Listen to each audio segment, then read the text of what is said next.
Bab orang yang azan, dia ada seorang berazan.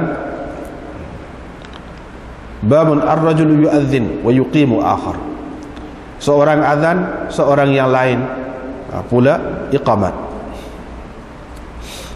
Dengan sanadnya Imam Abu Dawud meriwayatkan dari Abdullah bin Zaid. Beliau berkata, Nabi SAW telah mahukan beberapa perkara berhubung dengan azan ini, tetapi tidak ada satu pun daripadanya yang Nabi SAW lakukan. Qala, beliau berkata, perawi berkata, fa uriya Abdullah bin Zaid. Selepas itu Abdullah bin Zaid telah ditunjukkan kepadanya azan ketika sedang tidur. Dia pun pergi kepada Nabi SAW lalu memberitahu baginda. Baginda pun berkata, alqih ala Bilal, ajarkannya kepada Bilal.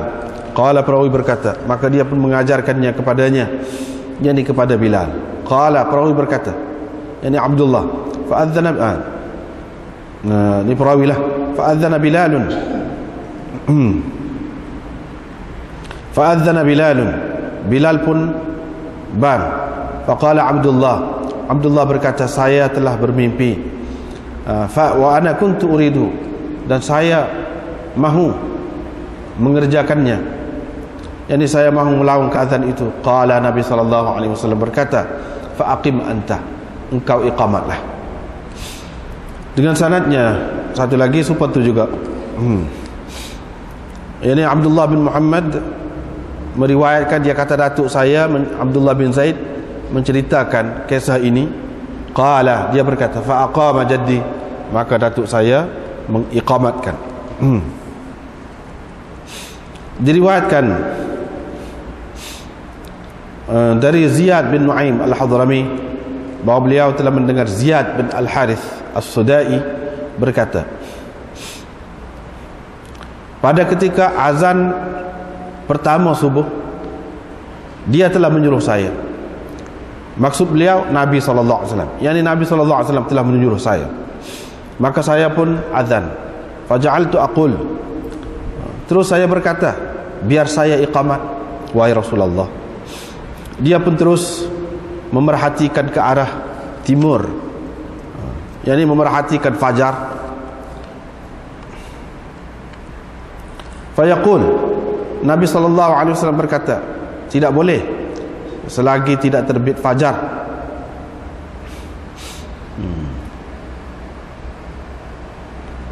Nazala, yakni selepas terbit fajar,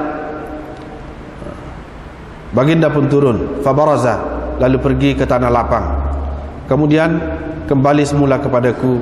Ketika itu sahabat-sahabatnya telah pun berkumpul, yakni baginda telah berwudu dan Bilal mahu iqamat. Faqala lahu Nabiyullah, tiba-tiba Nabiyullah SAW berkata kepadanya, saudara sudah, dialah yang azan, dan sesiapa yang azan dialah yang iqamat.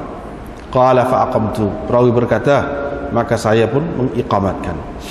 Bab raf'is saut bil adzan, ini bab mengangkat suara melaungkan azan. Dengan sanadnya Imam Abu Dawud meriwayatkan dari Abi Hurairah dari Nabi SAW, sabda baginda, muadzin diampunkan dosanya sejauh suaranya pergi. Wa yashhadu lahu kullu ratbin wa yabis, segala yang basah dan yang kering menjadi saksi kepadanya. Dan orang yang menyaksikan sembahyang, yakni pergi bersembahyang, ditulis pahala kepadanya 25 sembahyang, yakni 25 pahala sembahyang. Wa yukaffaru anhu ma bainahuma, dan dikafaratkan dosa antara dua sembahyang. Dikafaratkan dosanya yaitu di antara dua sembahyang. Diriwayatkan dari Abi Hurairah bahwa Rasulullah SAW bersabda, apabila disuruh untuk sembahyang, syaitan lari, adbara berpaling belakang, lari, walahu durat, dengan berkentut, hatta la yasma'at ta'zin, sehingga dia tidak mendengar azan itu. Fa idza qudiya nida, apabila telah selesai azan, dia datang. Sehingga apabila ditathwibkan untuk sembahyang, yakni diiqamatkan untuk sembahyang, adbara, dia lari pula. Sampai selesai tathwib, yakni iqamat, dia datang lagi. Hatta yakhtura, sehingga dia membisik-bisikkan di antara seseorang dengan dirinya, yakni membisikkan sesuatu ke dalam hatinya. Wa yaqul, dengan mengatakan, ingat sekian, ingat sekian.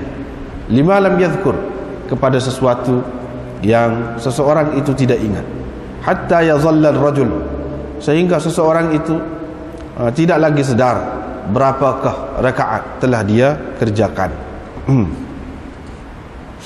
Bau ma yajibu min 'ala al-mu'adhdhin min ta'ahudil waqt. Ini bab kewajiban muazzin menjaga waktu. Diriwayatkan dari Abi Hurairah, beliau berkata Rasulullah sallallahu alaihi wasallam bersabda, imam itu ialah penjamin dan muazzin mu'tamin, pemegang amanah. Ya Allah, bimbinglah para imam atau imam-imam, waghfir lil muadzinin, dan ampunilah tukang-tukang bang ataupun muazzin. Satu lagi sifat juga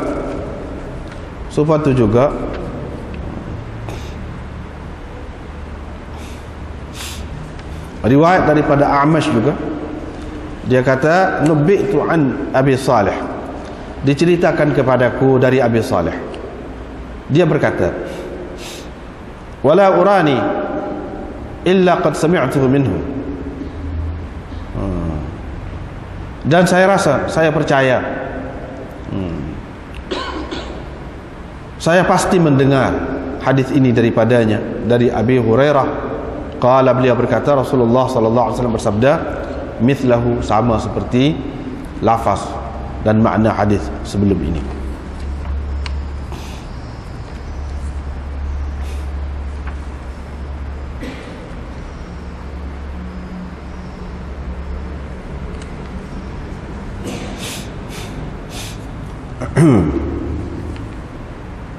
Babul adzan fawqa al-manarah. Ini bab bang di atas menara. Dengan sanadnya Imam Abu Daud meriwayatkan dari seorang perempuan dari Bani Najjar, beliau berkata, rumah saya adalah rumah yang paling tinggi di antara rumah-rumah yang terdapat di sekeliling masjid. Bilal selalu bang subuh di atasnya, yakni di atas rumah saya. Dia datang pada waktu sahur, lalu duduk di atas rumah itu dengan maksud melihat fajar ataupun cahaya fajar itu. Fa idza ra'ahu, apabila dia telah nampak fajar itu, tamatta, dia pun bangunlah sambil berkata, yakni berdoa, Allahumma inni ahmaduka, ya Allah, aku memujimu, wa asta'inuka ala Quraisy, dan aku memohon pertolongan darimu terhadap Quraisy ataupun untuk Quraisy, mudah-mudahan mereka akan menegakkan agamamu. Qalat, perawi ini berkata, perempuan tadi, thumma yu'adzinu, kemudian dia melaungkan azan. Qalat wallahi, perawi itu berkata, wallahi, demi Allah, saya tak tahu dia ada meninggalkannya walaupun untuk satu malam. Maksud beliau ucapan tadi. Sekatu lagi.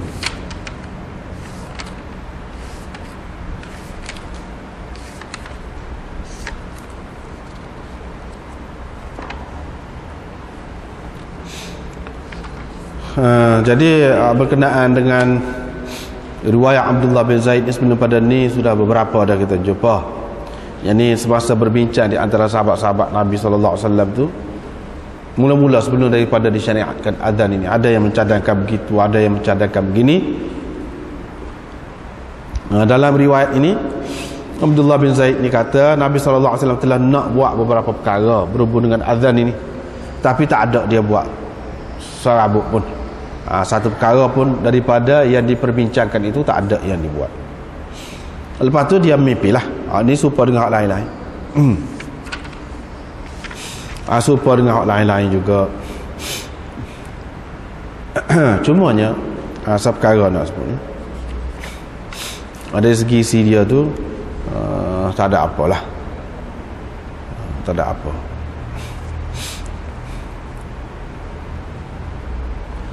Cuma ada satu perkara yang nak sebut. Kepada setengah-setengah kita yang ada kitab Abu Daud Arab ni, ada beberapa jilid ni, ada beberapa orang pentakhrij hadis dia tu, pentakik 4 orang rasanya. Yang itu, seperti yang itu, dia kata hadis ini dhaif. Begitu juga hadis yang satu lagi dhaif. Dia kata dhaif. Sebab dhaif tu sebab Muhammad bin Amr Al-Waqifi. Sebetulnya hadis ini tidak dhaif. Ana tak setuju dengan itu. Tak setuju. Sebab apa? Kalau kita tengok dalam syarah ni, siapa-siapa ada kitab Badlul Majhud ni boleh tengok. Boleh tengok sendirilah lagu mana. Itu keliru tu. Muhammad bin Amr Al-Waqifi dengan Muhammad bin Amr Al-Ansari Al-Madani. Itu maknanya kalau dia kata dhaif tu, dia faham Muhammad bin Amr ni perawi ni kan. Ni Imam Abu Daud ambil daripada Uthman bin Abi Shaybah. Uthman bin Abi Shaybah ambil daripada Hammad bin Khalid. Hammad bin Khalid ambil daripada Muhammad bin Amr. Muhammad bin Amr. Dia faham Muhammad bin Amr Al-Waqifi. Kalau hak tu memang dhaif sungguhlah. Tetapi Muhammad bin Amr ni bukan Muhammad bin Amr Al-Waqifi, tapi Muhammad bin Amr Al-Ansari Al-Madani. Hak ni sahih, orang yang thiqah, orang yang molek, tak ada apa satu. Tetapi pentakhrij ataupun pentahqiq beberapa orang kitab tu, dia sudah keliru. Dia pergi anggap hak ni Muhammad bin Amr. Sedangkan kalau di sini dia sebut ni, kalau iyalah tak perlu baca, boleh bacalah ni pada muka surat 63. Dia ada sebut orang hak nama Muhammad bin Amr ni, hak keliru ni ada 2. Seorangnya Muhammad bin Amr Al-Ansari Al-Madani. Hak ni kalau dalam kitab-kitab Hafiz Ibn Hajar dia tulis dal. Alamat dal ni simbol ataupun tanda kepada riwayat Abu Daud. Adapun Muhammad bin Amr Al-Waqifi, tak ada siapa pun sebut.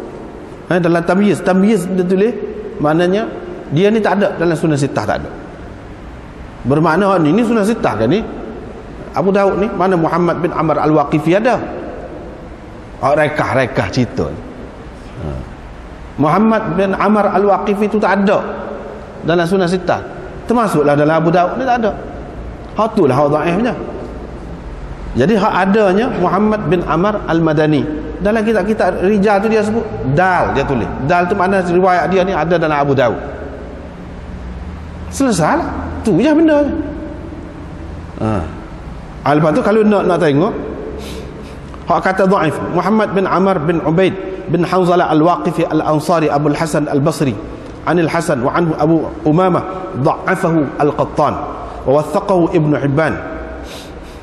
وذكر في التقريب محمد بن عمر الأنصاري المدني شيخ لابن مهدي مقبول من السابعة وكتب عليه دال ثم ذكر. lepas pada itu dia sebut فقال محمد بن عمر الواقفي gini ضعيف من السابعة. Ini ضعيف. Adapun Muhammad bin Amr Al-Madani itu tidak ضعيف. Keliru situ. Itu tidak ضعيف. Lepas tu Imam Zahabi pun tulis juga Muhammad bin Amr Al-Ansari Al-Madani ni adil, seorang hukmuhu al-adalah. Yang ni dengan riwayat Ibnu Mahdi daripada dia. Tu jelas seorang yang adil. Bila adil, macam mana kita kata dhaif? Ni tidak seorang yang adil mengikut istilahnya. Tak kena.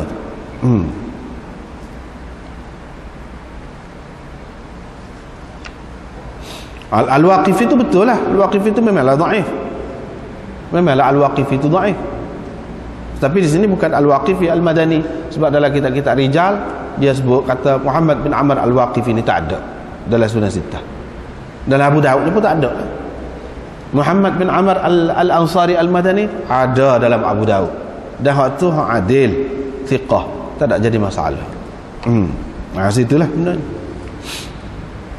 Rekah cerita. Perkara yang kedua, Muhammad bin Amr sini, al-Ansari al-Madani sini, dia ambil daripada Muhammad bin Abdullah sini. Ini keliru. Soal lagi keliru. Yang sebetulnya Abdullah bin Muhammad bin Abdullah bin Zaid.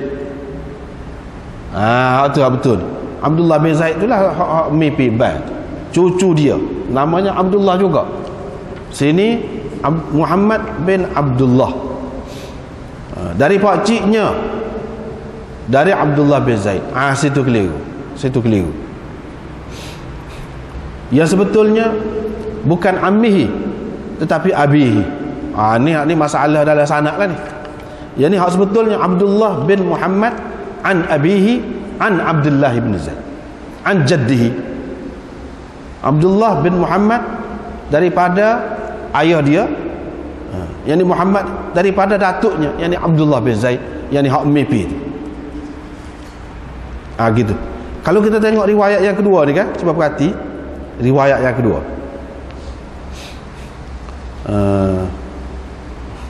Abdullah bin Umar al-Qawariri, Imam Abu Daud ambil daripada Abdullah bin Umar al-Qawariri, dia ambil daripada Abdurrahman bin Mahdi.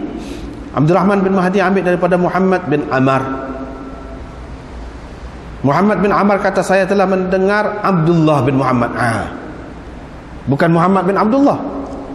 Lepas tu dia apa kata? Abdullah bin Muhammad apa kata? Datuk saya Abdullah bin Zaid. Datuk saya Abdullah bin Zaid.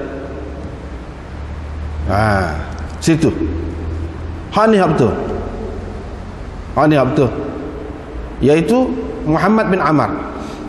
Salah satu bukti bahawa Muhammad bin Amr tadi, al-Ansari al-Madani di sini, iaitu yang mengambil riwayat daripada dia ni Ibnu Mahdi, anak murid dia. Sebab Ibnu Mahdi tak ambil daripada Muhammad bin Amr al-Waqifi, tak ambil. Tu ilmu isnad ni lah. Lepas pada tu hak ni hak kita nak. Muhammad bin Amr tadi juga dia kata, saya telah mendengar Abdullah bin Muhammad. Tadi dia kata Muhammad bin Abdullah kan. Muhammad bin Amr dia ambil daripada Muhammad bin Abdullah. Muhammad bin Abdullah. Cuba perhati. Mana kuat hak ni dengan hak tu? Imam Abu Daud nak cerita, boleh jadi dia ambil ni, dia tidak ambil secara langsung sebab riwayat yang pertama tadi. Muhammad bin Amr ambil daripada Muhammad bin Abdullah, daripada pakciknya an. Sedangkan dalam riwayat ni Muhammad bin Amr kata, saya telah mendengar Abdullah bin Muhammad, bukan Muhammad bin Abdullah. Hak ni hak betul. Di sini ada sebutkan tasrih bis sama', orang panggil. Dia kata sami'tu. Tadi an'anah tak berapa kuat. Hak ni lebih kuat. Abdullah bin Muhammad. Dan yang betulnya memang Abdullah bin Muhammad. Ammihi tadi pak saudara tu, itu keliru juga. Waham. Orang panggil waham dalam sanad hadis. Waham dalam sanad hadis. Sebab itulah kalau kita tengok dalam kitab ni Badrul Majhul, muka surat 65, an ammihi, dalam kitab Ibnu Ruslan dia syarah Abu Daud ni. Mana Abu Daud hak dia syarah tu. Lagu ni juga an ammihi juga. Demikianlah kata dia dalam sekalian nuskhah Abi Daud, an ammihi lagu ni lah daripada pakciknya. Begitu juga dalam Baihaqi, begitu juga dalam Musnad Ahmad. Oleh kerana jemaah muhaddithin sepakat dan tak ada khilaf dalam perkara ni, tak ada siapa dia pun berani mengatakan hak ni salah, hak ni tashif. Tak berani. Ini pengarang ni kata, barulah kita tahu Syekh Khalil Ahmad ni orang setara mana. Maulana Khalil Ahmad Saharanpuri ni setara mana orang. Baru kita tahu. Bila kita tengok dia pun royak dalam ni lagu ni berlaku. Sebab tu orang tak berani, kata dia. Nak kata ni silap ni an ambihi, silap. walakin la na'lamu lahu wajhan, tapi kita tak jumpa jalan, tak ada jalan kata dia untuk diterima. Fa innaha huna fi sanad, kerana dalam sanad ini tak dapat lari kata dia, min an yakuna Abdullah bin Muhammad atau Muhammad bin Abdullah, sama ada kita terima Abdullah bin Muhammad atau Muhammad bin Abdullah. Kalau dalam sanad tu kita kata Abdullah bin Muhammad, bermakna dia adalah cucu kepada Abdullah bin Zaid, dan dia beriwayat daripada datuknya, bukan daripada pak saudaranya. Kalau dalam kitab-kitab rijal sebut dia riwayat daripada datuk dia, tak ada daripada pak saudara. Kalau Muhammad bin Abdullah, bermakna dia ni anak kepada Abdullah bin Zaid, dan dia meriwayatkan daripada ayah dia. Apa makna daripada pak saudaranya? Kalau sini maksudnya Muhammad bin Abdullah, maknanya anak pada Abdullah bin Zaid itu sendiri. Bapa dia riwayat daripada pak saudara dia pulaknya. Dia memang dalam kitab-kitab rijal dia sebutkan dia riwayat daripada ayah dia, tak ada riwayat daripada pak saudara tu. Dengan sebab itu kita tak boleh kata atas dua-dua andaian tadi kita nak terima kata an ammihi ni, tak boleh kok mana-mana. Bahkan yajib an yuqal, bahkan mesti kita kena kata an jaddihi au an abihi, sama ada daripada datuk dia ataupun daripada ayah dia. Ammihi tu keliru. Sebab itu kita tak boleh kata orang dulu tak ada sebut lagu tu belakang tu, jadi orang kedia ni tara mana, tak boleh kata. Kadang-kadang Allah SWT nak beri pahala ke orang kemudian, biar dia usaha, biar dia bercekal mata, baru dia boleh ilmu Allah SWT bagi. Serupa juga Syekh Khalil Ahmad. Mana dia sebut, maknanya kalau kita tengok kitab-kitab lain tak ada lagu ni. Sedangkan ni mengikut kajian dia, bukan keliru pak saudara tu, sama ada datuk ataupun ayah dia. Sebab kalau kita andalkan Abdullah bin Muhammad daripada Abdullah bin Zaid, mana cucu dia ambil daripada ayah dia ataupun daripada datuk dia Abdullah tu. Kalau kita kata Muhammad, bermakna anak kepada Abdullah bin Zaid. Dalam kitab-kitab rijal dia sebut dia ambil daripada ayah dia, tak ada pak saudara ke apa, tak ada. Situ benar.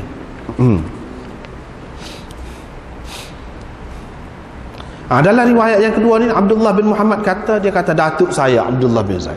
Jelas dia ni Abdullah bin Muhammad ni cucu. Kalau kita kata Muhammad bin Abdullah, maknanya tadi riwayat yang pertama tadi, kalau kita kata Muhammad bin Abdullah daripada pak ciknya, daripada Abdullah bin Zaid. Muhammad bin Abdullah bin Zaid ni tidak ambil terus daripada ayah dia, ambil daripada pak saudara dia. Pak saudara dia tu nama apa? Situ tak jelas.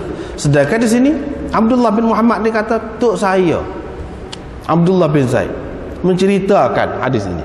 Maknanya ini menunjukkan dia dengar tok dia dan dengan tok dia dan Abdullah bin Muhammad. Jadi riwayat yang kedua ni lebih kemas dari segi sanad dia. Jadi tujuan Imam Abu Dawud mari dua ni pun dia nak ayat dah lah tu, dia nak isyarat dah. Itu cara kitab zaman dulu dia pasti halus lah gitu. Dia tak ayat terang, dia pasti royak gitu. Lepas tu kalau kita mengaji, kita nampak lah. Kalau kita tak mengaji, tak baca kitab syarah ke apa, habis tak faham. Nak ni lagu ni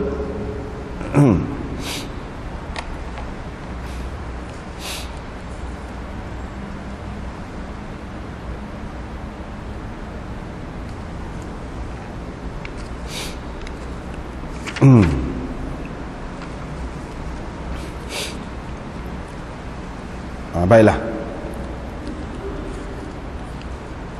Hadis yang seterusnya,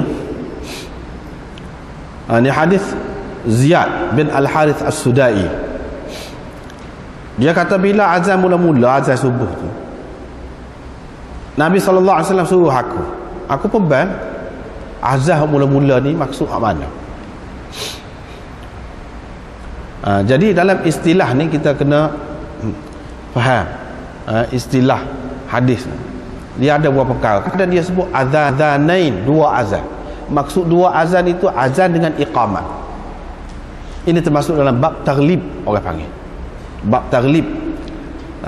Dua bab itu bukan maksud dua bab dah, satu bab satu iqamat, tapi dia sebut azanain supaya umarain, qamarain dan sebagainya. Umarain itu maksudnya Abu Bakar dan Umar, bukan dua Umar. Umar sah, Abu Bakar sah. Dua tu disebut Umarain. Dua tu disebut Umarain. Apa? Taglib. Dia ada kaedah dia lah. Taglib. Supa juga di sini adzanain. Kalau dalam setengah-setengah kitab tu dia sebut pada hari Jumaat zaman dulu dia sebut ada 3 azan. Jangan kita faham 3 azan hari Jumaat. 2 saja azan, yang ketiganya ialah iqamah. Tapi dia sebut 3 azan. Itu istilah dalam kitab lama. Bukan makna 3 pula azan. Kalau kita learn ni 2 azan. Hak tu pun setengah-setengah orang dia kata bid'ah dah. Macam mana 3 pula ni zaman Sayyidina Uthman? Ada dalam riwayat. Bukan 3. Satu daripadanya ialah iqamat. Hak 2 tu memang sabit. Hak 2 tu. Dan tidak boleh dikatakan bid'ah sebab dilakukan oleh sahabat agung Rasulullah sallallahu alaihi wasallam, iaitu Sayyidina Uthman. Dan orang lain pun senyap tak kata apa. Tak boleh kita kata bid'ah.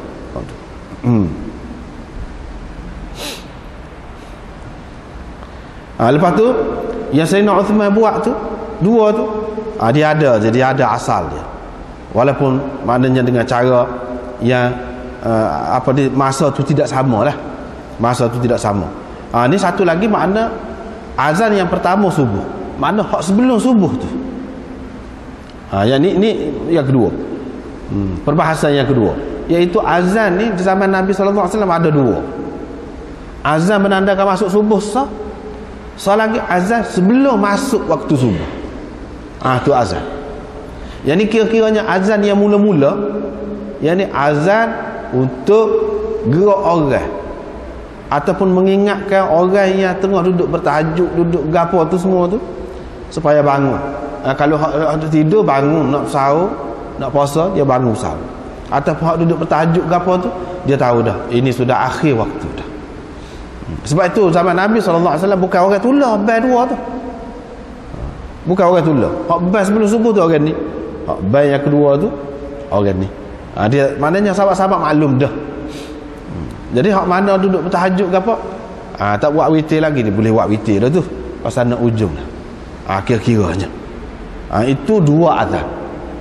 Jadi 2 azan itu bukan menandakan masuk subuh hak mula-mula tu, sebagai peringatan.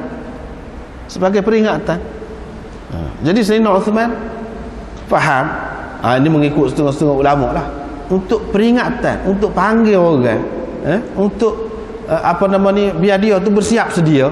Tu azan pada hari Jumaat tu. Azan pada hari Jumaat hak yang pertama. Ini kalau kata sebelum masuk waktu pun tak jadi masalah. Sebab hak ni azan sebelum subuh ni sebelum masuk waktu lagi. Bukan menunjukkan masuk waktu subuh. Yang ni untuk orang bersiap-siap, berjaga-jaga. Gitu. Tak jadi masalah. Tak jadi masalah. Sebab ada maksud tu. Maksud tu ada.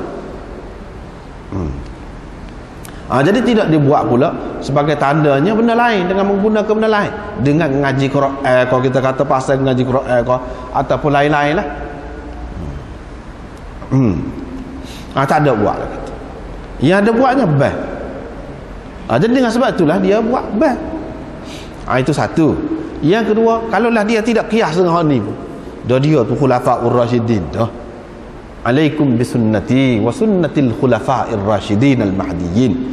Kamu kena ikut sunnah aku dan sunnah khulafa'ur rasyidin. Sunnah khulafa'ur rasyidin. Dia tidak kata bid'ah. Dia kata sunnah khulafa'ur rasyidin. Situ kena beringat tu.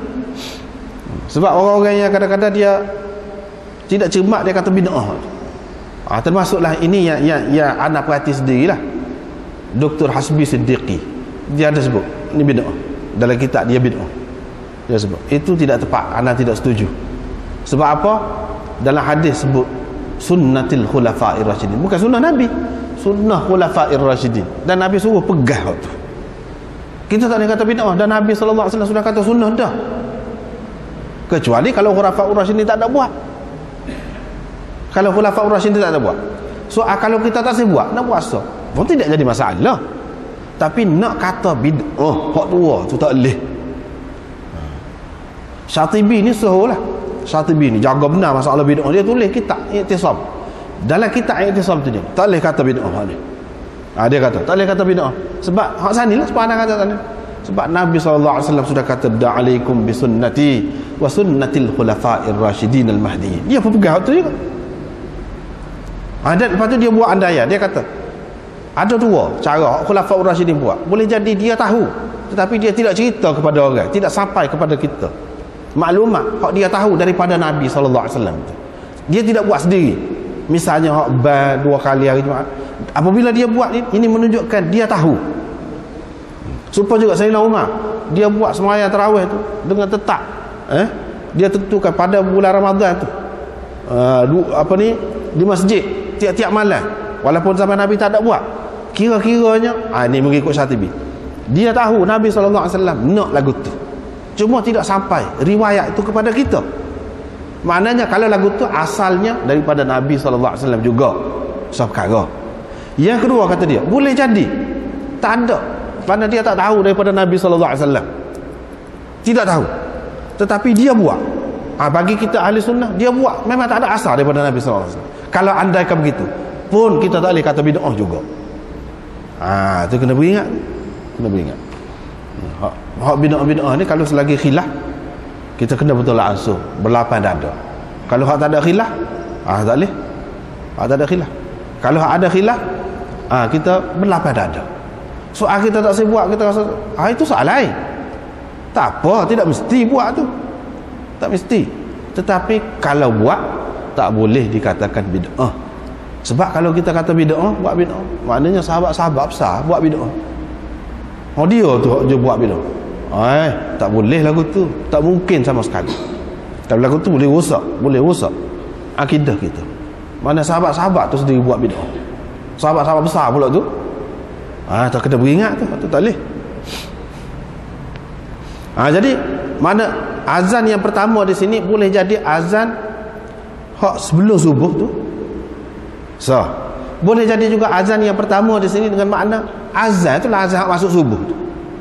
Azan hak yang kedua tu seperti kita ayat tadilah, maksudnya iqamat tu. Sebab ada dua makna kan azan ni. Dalam kitab-kitab hadis, azan dengan makna qamat, azan dengan makna azan sungguh. Jadi apabila dia kata bila azan yang pertama subuh, azan yang pertama subuh ni ada dua makna. Hak sebelum subuh tu ataupun azan subuh sungguh. Itu yang pertama. Sebab yang keduanya iqamat tu. Kalau hak sependapat sah lagi, azan yang pertama tu hak sebelum subuh. Hak yang kedua tu azan hak masuk subuh tu. Itu makna, dua makna. Nabi SAW suruh saya saya pun kata saya nak qamat kata. Saya nak qamat kata. Wahai Rasulullah. Dia pun duduk, tunggulah tengok ke masyrik sebelah timur ke arah fajar. Nabi SAW pun kata nanti sehingga naik fajar, sehingga naik fajar. Jadi hadis ini menunjukkan bahawa di antara dua makna tadi, yang lebih tepatnya azan yang pertama tu maksudnya azan hak masuk subuh, hak yang kedua tu ialah qamat maksud dia. Sebab apa sini Nabi SAW kata jangan, nanti dulu sehingga terbit fajar. Maknanya dia tidak ban lagi sebelum subuh tu, sehingga terbit fajar barulah Nabi SAW benarkan ban yang pertama saat ni. Hak yang kedua tu mana? Qamat tu lah orang panggil azan yang kedua. Dia masalah penggunaan istilah bahasa tu. Jadi sebab apa? Satunya hak biasa ban sebelum subuh ni di tempat ni dalam perjalanan. Dalam perjalanan ni tak ban sebelum subuh tu, masuk subuh tu baru ban. Adapun di tempat sendiri, mana di Madinah tu, ketika tidak dalam perjalanan memang ada ban sebelum subuh tu. Ketika orang masing-masing duduk tidur ke apa. Adapun dalam perjalanan ni tidak timbul masalah tu. Jadi yang sesuai je di sini ban yang pertama ni ban hak masuk subuh. Sebab apa? Satu, dalam perjalanan. Yang kedua, Nabi SAW kata nanti jangan sehingga terbit fajar. Bermakna dia tak boleh ban sebelum terbit fajar. Jadi hak kata yang pertama daripada azan tu maksudnya ban hak masuk subuh tu. Begitu. Lepas tu sahabat-sahabat pun marilah. Bila berhenti, Nabi SAW berhenti pergi ke tanah lapan untuk buang air lah. Lepas tu mari pula. Ketika dia mari pula tu, sahabat-sahabat sudah sampai dah. Jadi bila pun nak ban, Nabi SAW pun kata saudara-saudara ni dia yang ban. Siapa-siapa yang ban dia lah yang qamat. Qala, perawi tu pun kata fa aqamtu, saya pun qamat lah. Saya pun qamat. Jadi ni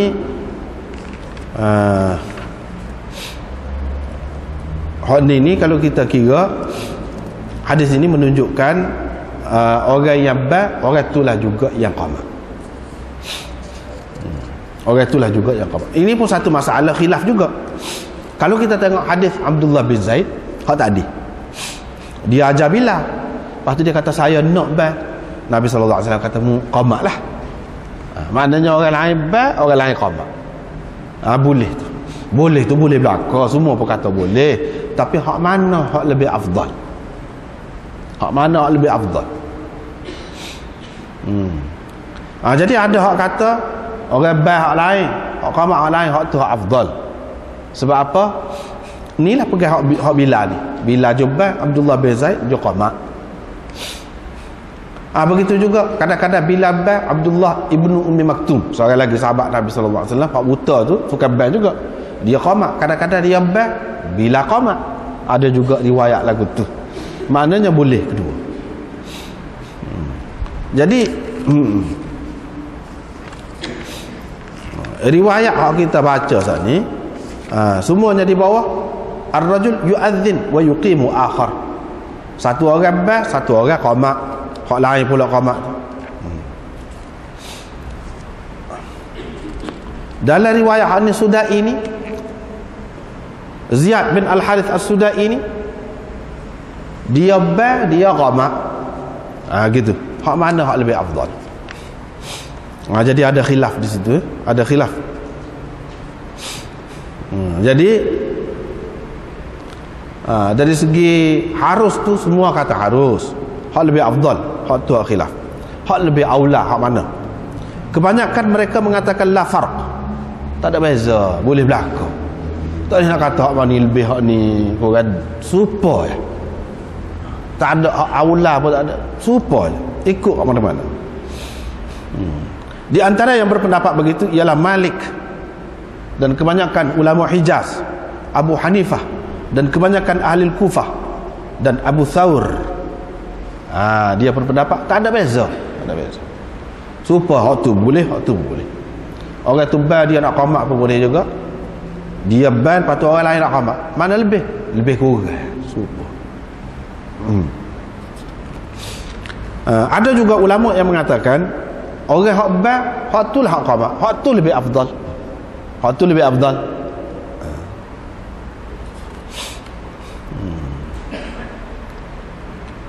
Termasuk dalam sunat lah. Sunat dia kata lebih afdal begitu. Dalam mazhab Hanafi pun ada juga pendapat yang menyebutkan bahawa lebih afdal hak ban itulah juga yang qamat. Mana kalau orang lain iqamat sehingga hak ban tu jadi kecil hati ataupun jadi tidak senang hati, makruh. Makruh. Siapa gitu hukumnya? Makruh. Sebab apa? Dia telah mengganggu, menyebabkan kecil hati saudara dia. Tak boleh. Imam Syafi'i pula kata makruh. Kalau orang lain, orang ban orang lain nak qamat orang lain, makruh. Sama ada hak ban tadi tu dia kecil hati kau, tidak kecil hati kau, makruh berlaku. Maknanya bagi dia hak lebih aulanya orang yang ban, orang itulah yang qamat. Hak lebih aula, hak afdalnya. Harus tu harus berlaku. Tapi sama ada terganggu ataupun kecil hati hak tu ataupun tidak kecil hati, tak boleh. Sebab apa? Sebab dia pegang dengan hadis Harith As-Sudai, Ziyad bin Harith As-Sudai, ataupun kalau dalam kita hadis dia panggil hadis akhi Suda. Hadis saudara Suda ni, Sudai, saudara Suda ataupun saudara Sudai, disebut gitu.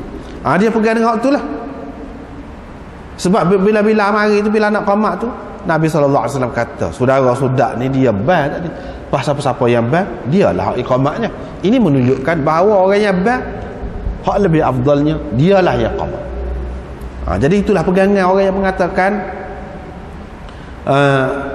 orang yang ban hak afdalnya orang itulah yang qamat, sebab pegang dengan hadis yang kedua.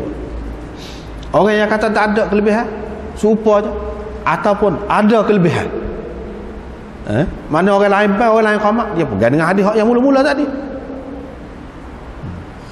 Sebab itulah Imam Abu Daud buat tajuk satu orang bal, satu orang lain qamat.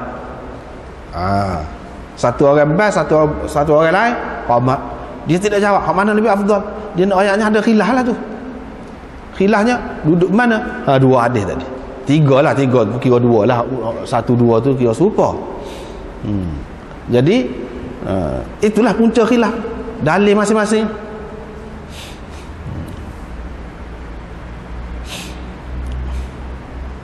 Jadi bagi orang yang kata tak ada beza ataupun lebih afdal, orang lain qamat, orang lain dia pegang dengan hadis mula-mula. Lepas tu ni hadis ni dia persoalan pula ni. Soalan pula. Kalau kita tengok dalam hadis Sudai ni, iaitu perawi dia Abdurrahman bin Ziyad Al-Ifriqi. Ni dhaif. Dia ni dhaif. Bila dhaif tak boleh nak hujah lah kata dia.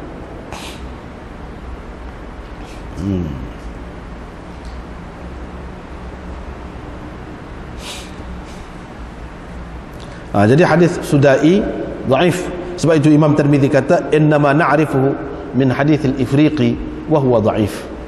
Kita hanya tahu hadis ini daripada hadis Ifriqi ni, orang Afrika ni. Dan dia ni dhaif. Dha'afahu Yahya bin Sa'id Al-Qattan wa ghairuhu. Yahya bin Sa'id Al-Qattan dan selainnya telah mengatakan dia ni dhaif. Imam Ahmad kata la taktubu hadis al-Ifriqi. Saya tak mahu tulis hadis Ifriqi. Begitulah. Jadi dia kata tak boleh pegang. Bagi orang yang kata hadis mula-mula sebab tak boleh nak pegang juga.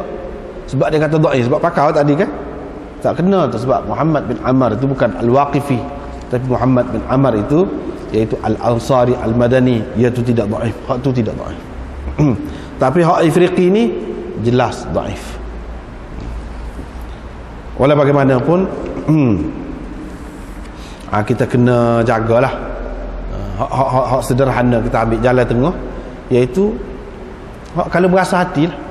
Kalau kita takut berasa hati terkilat, maka apa ni, molek tak usah orang lain lah, dia tu kaban tu juga.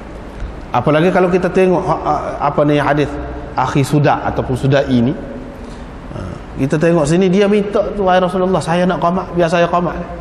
Dia minta biar saya qamat lah. Jadi atas permintaan dia tu, maka Nabi SAW mengutamakan dia, bukan kerana orang yang baik tu apabila dia qamat maka lebih afdal, tidak. Kerana dia tu nampak nak benar. Sebab apa? Dia ni baru Islam. Tu enggak berangi. Jadi bukan ini menunjukkan satu kelebihan, tak. Ada kelebihan. Satu. Yang kedua, setengah-setengah orang dalam setengah-setengah syarah lah, dia kata Nabi SAW sini tak kenal kebilaan. Pula tak kenal lagu mana. Nabi SAW ni buat ni secara sindiran lah, sindiran yang halus. Dia tidak kata secara langsung kamu tak sah qamat, kamu tak sah ban, tak. Tapi dia suruh orang lain. Sebab apa?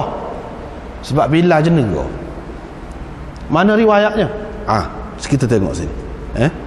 Umpamanya ada sebut nazala air apa ni dalam riwayat Bahaqi dalam sunannya, sanad dia marilah, tak apa kita baca sanad tu. Dia kata Nabi SAW dalam satu perjalanan dia, bila tiba waktu sembahyang, orang ramai apa berhentilah. Mereka pun cari Bilal, tak jumpa Bilal. Maka bangunlah satu orang, dia pun ban. Kemudian Bilal pun mari. Faqala al-qaum inna rajulan qad adzana.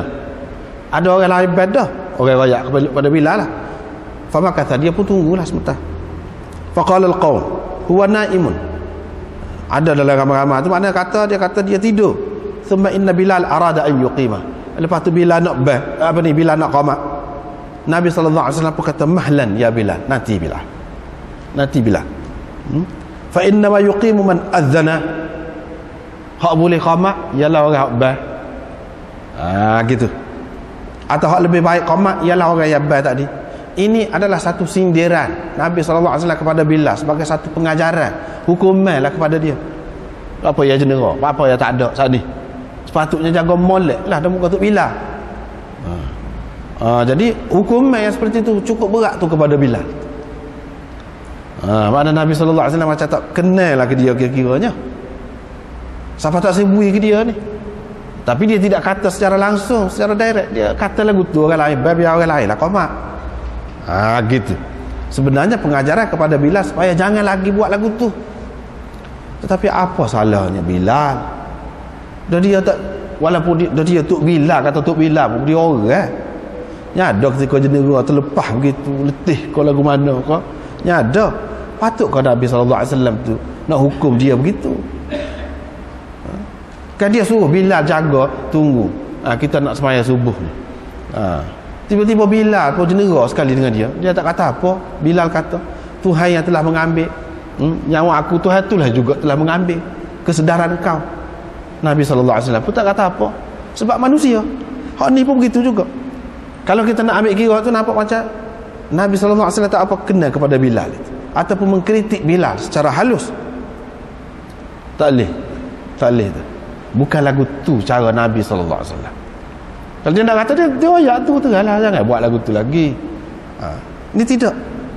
Apa lagi riwayat saat ni, Sudai saat ni pun dhaif. Lepas tu riwayat dalam Baihaqi saat ni pun dhaif juga. Jadi sehingga nampak macam Nabi sallallahu alaihi wasallam tak kenal kepada seorang sahabat kecuaian dia. Tak boleh lagu tu. Tak padan dengan hadis-hadis umpama ini. Mana kita nak pegang sehingga jadi nampak orang boleh buat kesimpulan gitu. Memang pun ada dalam syarah-syarah hadis setengah-setengah tu buat kesimpulan gitu. Tak kena. Tak salah, baik tak sah. Sebab apa? Hadis ini tafarrada bihi Sa'id bin Rashid wa huwa dhaif. Dhaif juga. Hak dalam Sunan Baihaqi sini.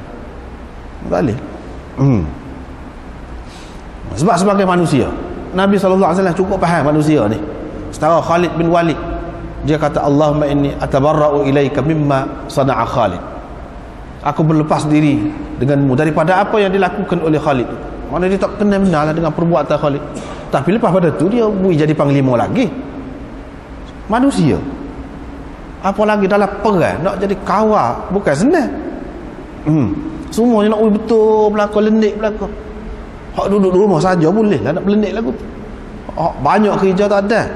Dia ada lah tempat-tempat hak jadi tersalah, tergelincir. Nabi SAW boleh terima sahabat-sahabat dia hak lagu tu, walaupun dia tidak setuju.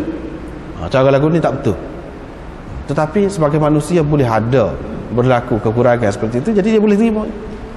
Begitu juga Bilal ni pun, apa ya dia siapa nak kata lagu tu. Hak ni tidak kerana lain kalau kita nak terima, sebab dia tadi minta, dia baru Islam nak qamat pula. Sebab itu Nabi sallallahu alaihi wasallam bagi kepada dia.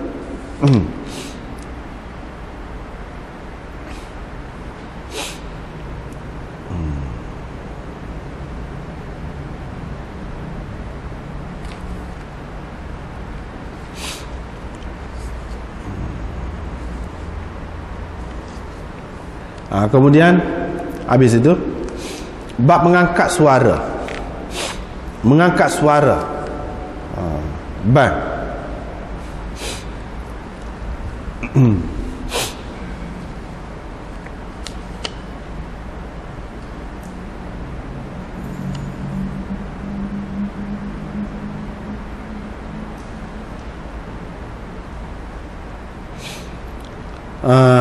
dalam sanad ni mula-mula ni hadis daripada Abi Hurairah daripada Nabi sallallahu alaihi wasallam. Tu kabar tu diampunkan kepada dia gini-gini. Ada beberapa perkara dalam sanad ni. Yang pertama disebutkan Musa bin Abi Aisyah. Sedangkan ni ada beza nuskah. Dalam nuskah tulis tangan dia kata. Dalam nuskah Mesir ginilah, iaitu Musa bin Abi Aisyah. Tapi dalam nuskah Aunil Ma'bud, nuskah Aunil Ma'bud ni syarah Abu Daud juga. Sebelum daripada Badlul Majhud ni ada seorang ulama India juga. Dia tulis syarah Abu Daud ni, Aunil Ma'bud. Dia ada kitab Abu Daud, nuskah dia sendiri. Dan begitu juga dalam nuskhah Dihliyah Al-Mujtabaiyah. Ini nuskhah Abu Daud cetakkan India juga. Sebab India ni tempat pusat ilmu hadis kan. Jadi dia cetak banyak kitab-kitab hadis. Kok tak ada lain pun ada. Dia Musa bin Abi Uthman, bukan Musa bin Abi Aisyah. Beza tu. Sebab tadi lah Muhammad bin Amr Al-Waqifi, Muhammad bin Amr Al-Ansari Al-Madani. Ni lain. Kalau Musa bin Abi Uthman orangnya kuat. Wa zahir annahu as-shawab. Yang jelasnya hak ni hak betul kata dia. Kata Khalil Ahmad Saharanpuri ni. Khalil Ahmad Saharanpuri ni, Saharanpur nama tempat lah di Uttar Pradesh. Tempat anda duduk tak jauh lah. Anda duduk dulu di Deoban. Lepas tu dia Saharanpur ni tak jauh lah. Dia macam Kota Baru lah. Kota Baru, ibu negeri. Distrik dia tu bukan ibu negeri juga. Kalau ibu negeri Uttar Pradesh tu besar, tu lah kenal. Tempat anak pergi. Kemudian hak ni hak dulu dia distrik lah. Sebab kita kata Pasir Putih ke kawasan Pasir Putih tu bandar gitu. Saharanpur ni dia masyhurnya dengan ilmu hadis. Saharanpur dia dekat lah dengan dia tak jauh. Tapi ramai situ orang alim besar, terutama dalam bidang hadis di Saharanpur. Jadi Aunul Ma'bud, dia Aunul Ma'bud ni aliran lain. Dia aliran ahli hadis orang panggil. Pengarang dia.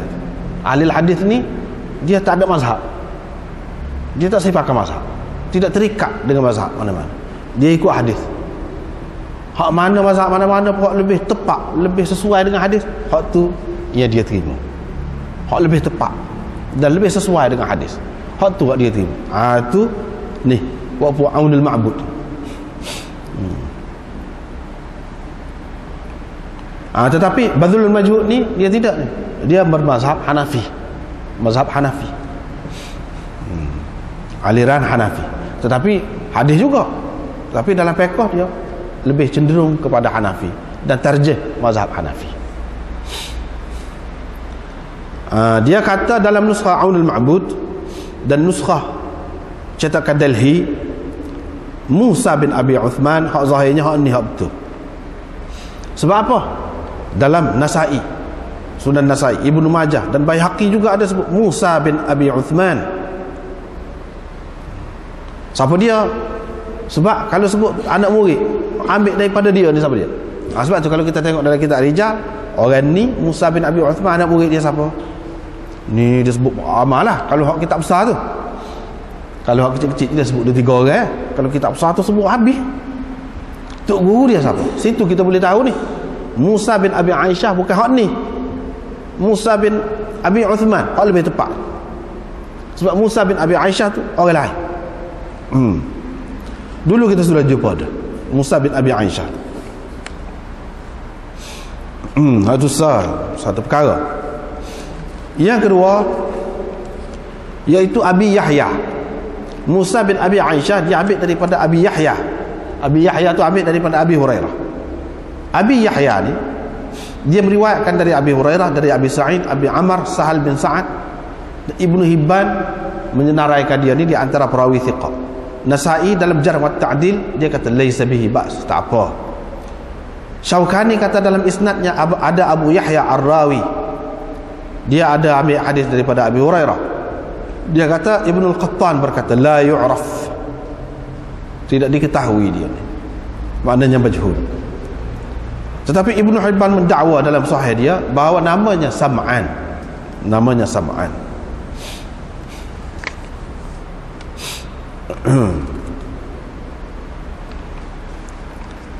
Tak apalah. Riwayat ni tak apa, boleh pakai. Daripada Nabi SAW dia kata muazzin itu diampunkan dosa dia tu sejauh suara dia pergi. Sejauh suara dia pergi. Apa makna? Maknanya kalau ditakdirkan, kalau Tuhan buatlah dosa dia tu berjisim, nampaklah boleh pergi sejauh mana dosa dia. Banyaknya. Kalau kita kata air, kalau kita lerak air boleh pergi seluas mana. Ni kalau dosa tu, kalau kita tebarkan dosa itu, nak pergi sejauh mana? Sejauh suara dia tu pergi, mana dosa dia terhapus. Itu satu makna. Satu lagi maknanya, kalau dia melakukan dosa sejauh tu, sejauh suara dia tu, pun dosa dia diampunkan. Dosa dia diampunkan. Itu makna sejauh suara dia tu. Ada lagi maknanya, iaitu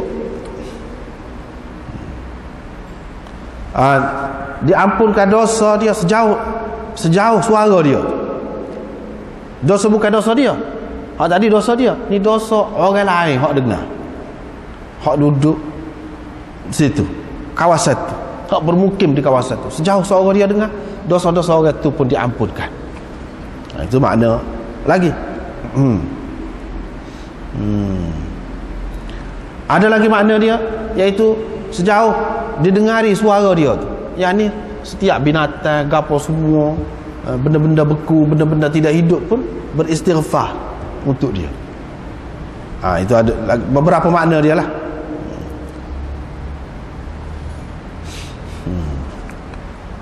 Jadi wa yashhadu lahu, dan menjadi saksi kepadanya, kullu ratbin wa yabis, setiap yang basah dan yang kering. Wa syahidus salah yuktabu lahu 25 salatan. Lepas tu orang yang pergi semayat dengan sebab dia ban tu, maknanya orang pergi semayat Jumaat boleh 25 pahala. Ini sesuai dengan hadis lain lah. Orang yang pergi semayat Jumaat tu boleh 25 pahala. Kalau dia semayat seorang boleh sah.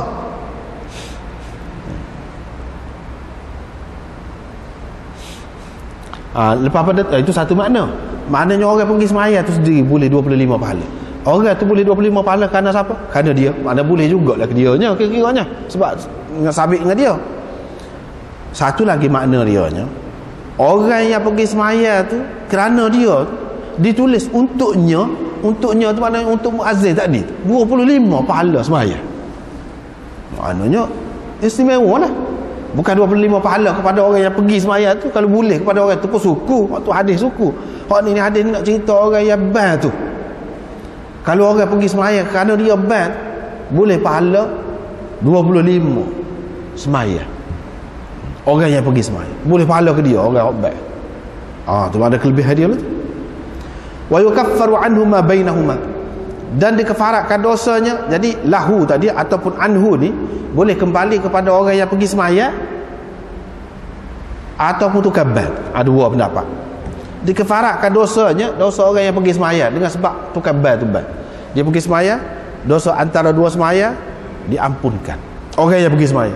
Ataupun dosa orang yang ban, dosa orang yang ban tu antara satu semayat dengan satu semayat lagi tu diampunkan. Dosa hak lagu mana?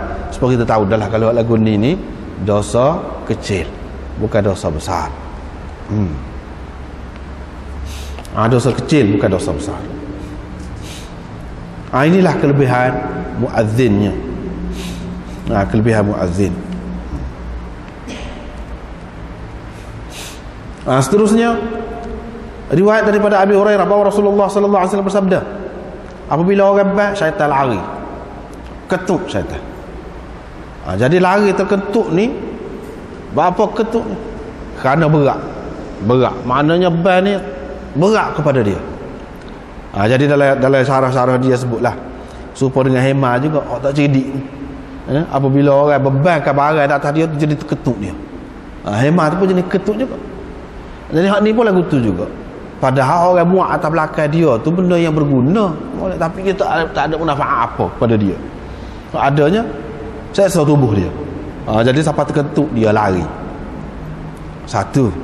Yang kedua, terketuk ni lari buat apa? Dia tidak suka. Dia tidak suka kepada ban tu. Jadi dia ketuklah macam buat nganyi. Buat nganyi. Macam buat nganyi. Jadi supaya dengan orang yang tak suka dengan sesuatu perbuatan kan, jadi tungging punggung. Gitulah. Jadi hak ni pun dia ketuk ni maknanya nak menyatakan dia tidak suka, dia benci. Dia nak buat nganyi lah. Tapi dia tak boleh duduk dekat. Nganyi-nganyi pun bila-bila takut lah. Bila-bila takut. Seksa sakit dia. Bila-bila takut, dia tungging ataupun ketuk. Itu maknanya durat. Yang ketiga, maknanya dia ketuk ni supaya dia tak dengar. Biar dia dengar golai. Biar dia dengar ketuk dia, baik lagi. Ada yang berpendapat begitu. Ketuk tu tak ada faedah, kita kata. Ketuk tu. Ketuk tu tak ada faedah, dan begitu juga ketuk ni perkara yang tidak molek. Tetapi daripada dengar bel tu, baik dengar ketuk dia.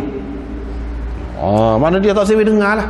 Supaya kalau orang tak benci kepada apa-apa ke tak, ngaji Quran kau pasal lagu derah kau. Misalnya kita nak lawan dengan tu, biar tak dengar, hilang, tergelam. Ni pula ketuk. Itu makna ketuk tu. Yang keempatnya, ketuk ni maknanya seksa dia, sakit dia. Dia tak boleh duduk dekat. Ini kelebihan azan, kelebihan bel. Nabi SAW sudah cerita kepada kita. Dengan sebab itulah, kalau orang kata susuk katu ke, tak hilang, tak jumpa ke, orang bel. Memang itu kelebihan bel. Sebab apa? Syaitan dia lari, dia tak boleh duduk, dia seksa apabila dibel. Begitu juga api, kalau derah kuat sangat pun, dia ada berkait dengan syaitan juga, orang bel juga. Sebab itulah dalam kitab-kitab dia ada sebut tu, banyak tempat-tempat yang bel. Kelebihan dia. Begitu juga kalau pergi ke tempat-tempat yang sunyi sangat, pelik nampak, orang bel. Sebab kalau bel tu nyatalah hak sebenar. Hak dia tudung penglihatan kita tu jadi nampak comel, jadi nampak sepuluh kedai, sepuluh gapo dah, sepuluh pasar gapo. Sebenarnya dalam hutan tak ada gapo satu. Bila bel baru nyata. Kalau tidak, tak nyata. Sebab apa dia tak lari? Itu kelebihan bel berlaku. Maknanya bel ni menyeksakan dia, menyakit dia. Jadi walahu durat, dalam keadaan dia begitu, hatta la yasma' ta'zin. Pergi ke mana? Sejauh mana? Siapa tak dengar bel? Mana jauh lah. Siapa tak dengar bel, jauh pergi. Mana? Yang kedua mana? Supaya dia tidak dengar bel. Supaya hatta la yasma' ta'zin, mana? Supaya dia tak dengar bel yang dia ketuk tu. Dengan makna hak tadilah, supaya orang pasal derah. Pasal derah ni biar tergelar suara tu. Hal ni pun supaya dia tak dengar bel. Sebab tu dia ketuk. Ataupun hak makna yang pertama tadi, kalau makna dia sakit, dia tak suka, dia tak boleh duduk, dia panah kau, kita kata sehingga mana sampai ke mana? Jauh lah pergi larinya. Siapa tak dengar bel. Lepas tu kalau pergi sana pun orang bel juga, lari pula dia. Nana. Kalau sana pun duduk bel juga, maknanya kawasan tu selamat. Kawasan tu jauh. Sebab itulah dalam sunnahnya dia buat masjid tu banyak. Tak apa molek buat masjid banyak, tak apa. Sana ada masjid, sana orang bel, sana sini orang bel, molek. Sebab apa? Syaitan dia lari jauh. Lari jauh. Ini menunjukkan kepada dia, maknanya syaitan ni dia tidak suka kepada panggilan, seruan-seruan ke arah kebaikan. Hak naknya, hak bel ni, bel tu syiar orang panggil. Setiap syiar dia ada hak bawah dia tu. Orang panggil hikmat ataupun falsafah dia tu. Dia ada setiap syiar. Sebab kita kata daerah apa? Apa dia ada? Syiar. Tak boleh jatuh waktu tu. Sehingga sahabat pergi perang, putus tangan ni, Sayyidina Hamzah pegang ni, putus tangan ni, dakak, tak boleh jatuh. Apabila rebah tu, orang lain pergi ambil jual, jangan boleh jatuh daerah. Padahal kita kata kepada dia kainnya, kita kata tak boleh. Syiar itu besar makna dia. Supaya juga band ni syiar besar makna dia. Di sebalik dia tu ada banyak pengajaran. Apa dia? Iaitu naknya orang Islam ni dia jadi umat dakwah. Panggil orang, seru orang, seru orang. Lepas tu dia pilih pula. Itu falsafah bal lah. Apa yang nak suara derah, suara sedap. Sebab orang sedap ni dia boleh menarik orang. Itu cara bal. Hak naknya kita tarik ni bukan dengan cara bal saja, banyak cara lagi. Kita tarik dakwah orang tu dengan bahasa yang bagus, dengan cara yang menarik. Hak naknya hak tu. Sebab itulah syaitan takut sangat. Sebab hak tu lambat, syiar. Maknanya nak, hak naknya seumpama itulah seruan ke arah kebaikan, ke arah kejayaan, ke arah Islam. Seruan kepada tu. Dia takut. Dia takut. Jadi maknanya kalau kita peluah makna ni, dia tidak berhenti setakat bal. Sebab itu kalau orang ngaji Quran pun dia lari, kalau orang ngajar pun dia tak suka, dia gelisah, dia pergi ganggu orang biar tak usah ngaji lah macam-macam kan. Sebab itulah begitu juga orang yang dakwah, dia tidak suka juga. Setiap benda yang baik, yang mengajak orang kepada kebaikan, dia tak suka berlaku. Itu makna apa ni, syaitan lari ni, dia tak suka. Hak naknya kita bukan setakat ban tu saja, bukan setakat ban tu saja, tetapi hak lebih daripada tu.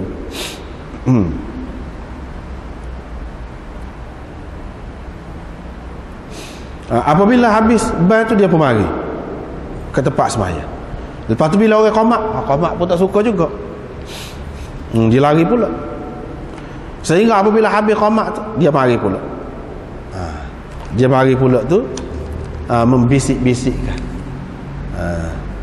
dalam hati seseorang, bisik-bisikkan dalam hati seseorang, sehingga seseorang tu tak ingat, duduk teringat kau tu kau dia, sehingga tak teringat berapa ada dia sembahyang, yang ni berapa rakaat. Sampai macam tu. Di sini hang nak ceritanya kelebihan ban tu. Sembahyang dia boleh mari, ban tak boleh mari. Itu kelebihan ban. Kelebihan ban.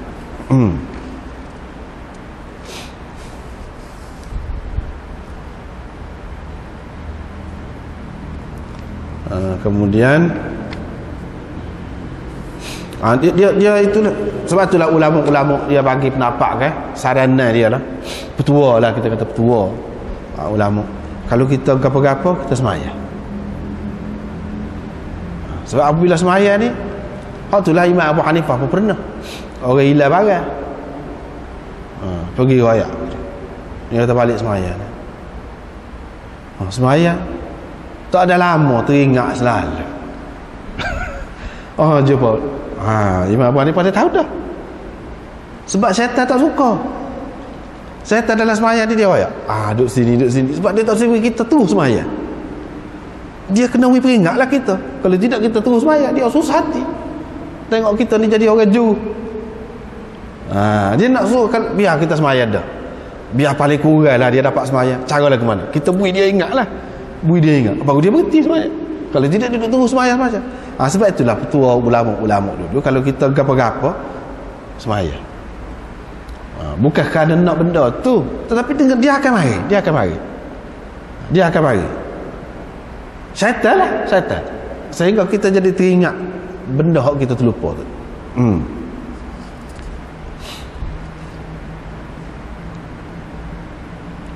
Bau ma yajibu 'ala al-mu'adhdhin min ta'ahud al-waqti.